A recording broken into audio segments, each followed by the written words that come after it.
Hello guys and welcome back. इस video में हम लोग समझने वाले हैं रिएक्ट के यूज स्टेट हुक के बारे में। तो गाइस उससे पहले मैं आपको हुक्स का आइडिया क्लियर करा दूं। हुक्स क्या है? तो रिएक्ट 16.x के बाद ये कंसेप्ट आया था कि कुछ ऐसे फीचर्स जो फंक्शनल कंपोनेंट्स में यूज नहीं किए जा सकते, वो सिर्फ और सिर्फ क्लास बेस्ड कंपोनेंट में यूज किए जा सकते थे। उन फीचर्स को अगर आप फंक्शनल कंपोनेंट्स में यूज करना चाहते हो तो उसके लिए रिएक्ट ने आपको एक नया फीचर दिया था जो कि कहलाता है हुक्स। ओके, ये हुक्स क्या करता है? ये hooks as it is class based components के फीचर फंक्शन बेस्ड कंपोनेंट्स में इंप्लीमेंट करवाते हैं, बट उनको यूज करने के लिए कुछ आपको फंक्शंस दिए जाते हैं। जैसे ये हमारा यूज स्टेट नाम का फंक्शन जो है, या यूज स्टेट नाम का हुक जो है, वो स्टेट मैनेज करने के काम आता है। तो पिछले काफी सारे वीडियोस में हम लोगों ने क्लास बेस्ड कंपोनेंट समझे, और क्लास बेस्ड कंपोनेंट में हमने क्या किया, स्टेट को मैनेज करने के लिए दिस डॉट स्टेट यूज किया, कंस्ट्रक्टर में स्टेट को इनिशियलाइज किया, फिर सेट स्टेट वाला फंक्शन यूज किया ताकि हम लोग स्टेट को चेंज कर सके। वही सारे काम हम लोग यूज स्टेट नाम के इस हुक से कर पाएंगे। तो चलिए देखते हैं कैसे करना है इस चीज को। और मैं हमारा जो होम वाला ये फंक्शनल कंपोनेंट है इसको ओपन कर लेता हूं। और सबसे पहला जो स्टेप आपको करना होता है वो ये होता है कि आपको रिएक्ट जब इंपोर्ट कर रहे हो तब ये नेम्ड कंपोनेंट इंपोर्ट करना है, यूज स्टेट। ओके, ये यूज स्टेट नाम का कंपोनेंट आपको यूज कर लेना है और फिर आपको अपने फंक्शनल कंपोनेंट में आ जाना है। देन आपको सेकंड क्या करना होगा, तो सेकंड आप लोगों को यहाँ पर एक कांस्टेंट बनाना होगा, और एक ऐसा कांस्टेंट जिसके अंदर आप दो वैल्यूज बनाओगे। तो एक एरे की दो वैल्यूज बनाओगे। पहली वैल्यू क्या होने वाली? पहली वैल्यू होने वाली है स्टेट का नाम। तो ठीक है, पहली वैल्यू स्टेट का नाम मैं ऐसे जस्ट डेमो रख देता हूँ। ठीक है, तो ये स्टेट का नाम हो गया। जैसे आप यहाँ पर मैं आपको app.js के अंदर ये कंपेयर करके भी दिखा देता हूँ। ये जैसे स्टेट है तो ये स्टेट का नाम हो गया। ठीक है, तो ये आपका डेमो स्टेट का नाम हो गया। सेकंड यहाँ पर आपको जो पास करना होता है वो होता है वो फंक्शन जो इस स्टेट को मैनेज करेगा। मतलब इस पर्टिकुलर स्टेट को मैनेज करने के लिए इसका अपना पर्सनल फंक्शन होगा। जैसे यहाँ पर सेट स्टेट क्या करता था, सारे स्टेट को मैनेज करता था, बट इस डेमो वाले को मैनेज करने के लिए डेमो का अपना एक फंक्शन होगा। तो चलिए सेट डेमो नाम का एक फंक्शन बना देता हूँ। जरूरी नहीं है कि आप सेट डेमो बनाओ, आप कुछ भी बना सकते हो। तो ये तो पहली चीज हो गई, पहला हो गया स्टेट का नाम, दूसरा सेट डेमो उस फंक्शन का नाम जो इसको मैनेज करने वाला है। तीसरा हम लोग क्या करेंगे, तो तीसरा हम लोग यहाँ पर यूज स्टेट को यूज करेंगे। तो यूज स्टेट, और यूज स्टेट के अंदर हम जो आर्ग्यूमेंट पास करेंगे वो क्या होगा, वो आर्ग्यूमेंट होगा इस डेमो की डिफॉल्ट वैल्यू यानी इनिशियलाइज्ड वैल्यू। तो डेमो में जो इनिशियलाइज्ड वैल्यू है वो मैं अपने नाम को फिल कर देता हूँ। चलिए, तो ये हो गया डेमो के अंदर इनिशियलाइज्ड वैल्यू, और इसको डेमो नहीं हम लोग नेम ले लेते हैं बिकॉज ये नाम रिप्रेजेंट कर रहा है। ठीक है, तो सेट नेम नाम का ये फंक्शन एक हमारे पास अवेलेबल होगा। तो चलिए यहाँ एक बटन ले लेते हैं, और बटन के अंदर मैं ये बना देता हूँ एक बटन, और बटन के ऊपर जैसे ही क्लिक होगा मैं बटन में type is equals to button भी दे देता हूँ, और इसको नाम दे देता हूँ चेंज। ठीक है, तो मैं चाहता हूँ कि जैसे ही बंदा क्लिक करे बटन पर तो ये जो नाम है वो चेंज हो जाए, और बटन के अंदर ही यहाँ पर मैं नाम को भी फेच करवा देता हूँ साथ साथ में। तो इधर जस्ट आगे मैं नाम फेच करवा देता हूँ स्टेट की मदद से। तो ये हो गया नेम। ओके, तो नेम वाला आपने यहाँ यूज कर लिया, और आप यहाँ पर कर सकते हो ऑन क्लिक। जैसे ही यहाँ क्लिक हो तो हम लोग क्या करेंगे, हम लोग इस फंक्शन को एग्जीक्यूट करेंगे सेट नेम वाले को, और फिर सेट नेम के अंदर हम एक आर्ग्यूमेंट पास कर देंगे जिसमें कुछ और नाम अगर मुझे देना है तो मैं दे सकता हूँ। तो मैं यहाँ दे देता हूँ WSQ टेक। ओके, तो पहले से जो नाम है वो क्या दिखेगा, हम लोगों को मेरा नाम दिखेगा, और जैसे ही बंदा उस बटन पर क्लिक करेगा तो नाम चेंज हो जाएगा। तो चलिए चलते हैं हम लोग होम पर, और इसको मुझे एक बार npm स्टार्ट करना पड़ेगा बिकॉज ये बंद हो चुका है यहाँ से मेरा सर्वर। तो खोलते हैं इसको npm स्टार्ट। तो गाइज मेरा डेवलपमेंट सर्वर स्टार्ट हो चुका है, बट डेवलपमेंट सर्वर जो है हमारा काम नहीं कर रहा है। तो चलिए देखते हैं F12 प्रेस करके कि कोई यहाँ कोई एरर तो नहीं आ रखी है। तो ऊपर लेके जाते हैं, और ये बोल रहा है कि too many renders react limit is reached. Okay, यहाँ पर बता रहा है कि बहुत सारी रेंडरिंग हो चुकी है। उसका रीजन ये है कि ये आप क्या कर रहे हो, यहाँ पर फंक्शन को एग्जीक्यूट करवा दे रहे हो। आप फंक्शन को ऐसे एग्जीक्यूट नहीं कर सकते, आपको क्या करना पड़ेगा, यहाँ इसको कुछ इस टाइप से रखना होगा। पहले आप रखोगे एक एरो, और देन एरो फंक्शन के अंदर आपको इसको एग्जीक्यूट करवाना होगा।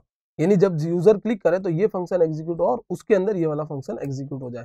तो चलिए, और बटन भी मेरे ख्याल से बहुत गलत जगह पे प्लेस कर दिया है मैंने। बटन को यहाँ से उठा लेता हूँ और इसके अंदर पेस्ट कर देते हैं। ठीक है, तो ये हो गया आपका बटन।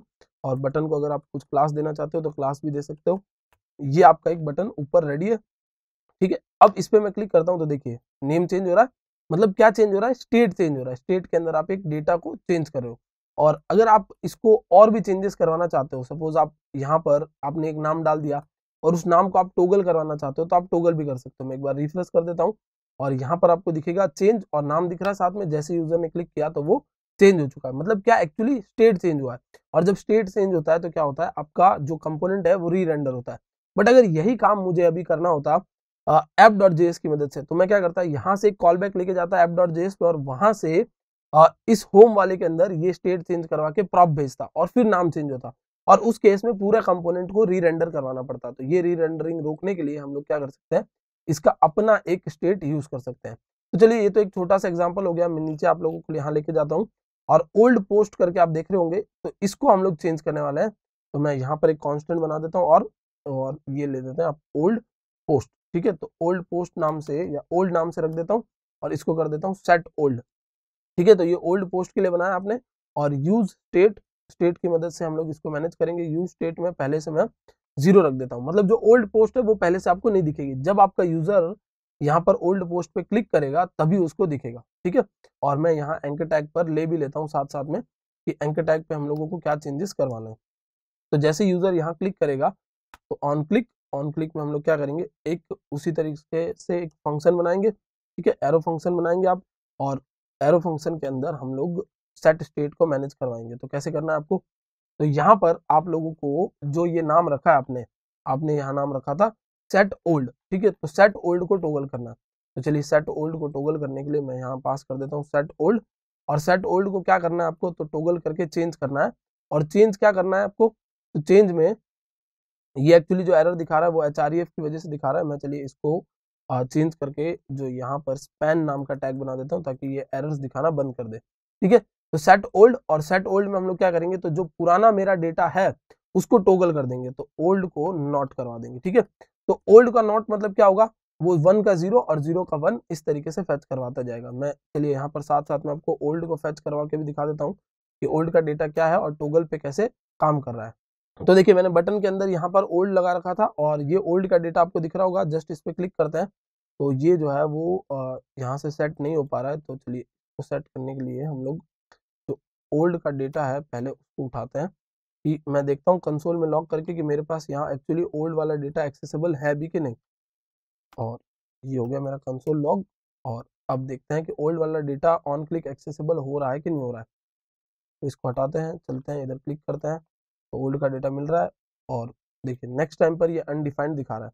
ठीक है, चलिए, तो हम लोगों को क्या करना है, ये जो ओल्ड का डेटा मिल रहा है आपको उसको चेंज करवाना है। तो ओल्ड इधर हम लोग कर देते हैं चेंज। तो चलिए, ओल्ड वाला डेटा आपके पास एक्सेसिबल तो है, आपको सिंपली क्या करना होगा, इसको नॉट करवाना होगा। तो नॉट ऑफ ओल्ड में फिर से लगा के देख लेता हूँ कि नॉट ऑफ ओल्ड मुझे मिलता है कि नहीं मिलता है। मैंने ओल्ड को सेट कर दिया और अब हम लोग यहाँ पर इसके बाद कंसोल लॉग करवा देते हैं, कंसोल डॉट लॉग, और ओल्ड को फिर से चेक करते हैं कि क्या आ रहा है आपके पास। ठीक है, तो देखते हैं इधर एक बार, इसको हटा देता हूँ, जस्ट क्लिक, ट्रू फॉल्स आपको दिखा रहा होगा, मतलब ये टॉगल कर पा रहा है उसको, और ये टॉगल हो रहा है डेटा आपका, इसका मतलब आप इस डेटा को यूज कर सकते हो। ठीक है, तो मैंने सेट ओल्ड करवा दिया और ये ट्रू फॉल्स दिखा रहा है। यहाँ से हटा देता हूँ। और अब अगर आप इसकी कंडीशन पर कुछ दिखाना चाहते हो, जैसे सपोज मैं इसी को पूरे को ले लूंगा और मैं कंसिडर करूंगा कि ये मेरा एक ओल्ड पोस्ट है। ठीक है, तो इस पूरे को ले लेते हैं, यहाँ से उठा लेते हैं, और अगर ओल्ड जो है वो ट्रू है तभी यूजर को क्या करना है, ओल्ड पोस्ट दिखाना है। तो इधर आते हैं नीचे, और अगर ओल्ड जो है वो ट्रू है तब यूजर को ओल्ड पोस्ट दिखाना है। तो हम लोग ओल्ड को ट्रू होने पर यहाँ पर क्या करेंगे, यूजर को ओल्ड पोस्ट दिखाएंगे। ठीक है, तो अगर ओल्ड ट्रू है तो यूजर को आपने ओल्ड पोस्ट दिखा दिया, और साथ ही साथ आपको इसको एक पूरे पेरेंट में रखना होगा। और अगर ओल्ड ट्रू नहीं है तो एल्स कंडीशन में आपने क्या किया, उसको कुछ भी नहीं दिखाना। ठीक है, तो अगर ओल्ड जो है वो ट्रू है, यानी यूजर ने क्लिक किया और ओल्ड पोस्ट ट्रू हुआ तो ये दिखाना है, वरना उसको हटा देना है उधर से। तो देखिए, जैसे मैंने क्लिक किया तो ओल्ड पोस्ट टॉगल हो रहा है, और अब ये जो टॉगल हो रहा है वो किस में मैनेज हो रहा है, ये इसी home.js में, फंक्शनल कंपोनेंट में ही मैनेज हो पा रहा है। तो सिंपली हमने क्या किया, ओल्ड को चेक किया और उसके ट्रू और फॉल्स होने पे हमने एक टर्नरी ऑपरेटर की मदद से इसको रेंडर करवा दिया। और सेट ओल्ड ये जो फंक्शन है वो कहाँ से आया, ये सेट ओल्ड भी आपका यूजर डिफाइंड फंक्शन है, और ओल्ड नाम का ये जो वेरिएबल है ये यूज स्टेट हुक ने आपको बनाकर दिया है।